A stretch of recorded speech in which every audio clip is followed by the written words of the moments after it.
Welcome back to the next section of Traefik Training. In this section, we're going to talk all about errors. And of course, we never see errors, right? It never happens in the real world. But just in case you do have errors, we can set up an ErrorPage middleware. And what the ErrorPage middleware does, it sends back custom error pages based on what kind of error it is. So if it's a 400 error, 404, 401, we can actually create a custom 404 page and return that back. And why do we want to do that? You know, it's a better user experience. So when someone does hit a 404, they say, oh yes, I see a little bit nicer website, and also maybe a link on how to get back to the content they're viewing or the homepage. So this helps tremendously.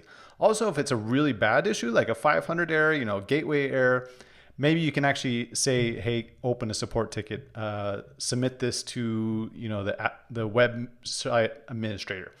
So you can see we can assign quite nice error messages to any errors that we receive. Here's the router. The ErrorPage middleware is watching for any errors that happen on the service itself or within Traefik, and then it returns an error status code.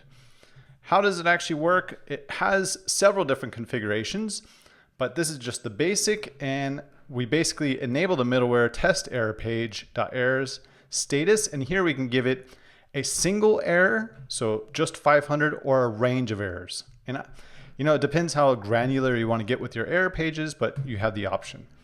Then down here we say, what kind of service it is, it's service error, and then we can query and return certain web pages based on the actual error. So when we get the status here, 500, and it comes in here, it fills in this number and it serves up that particular error page.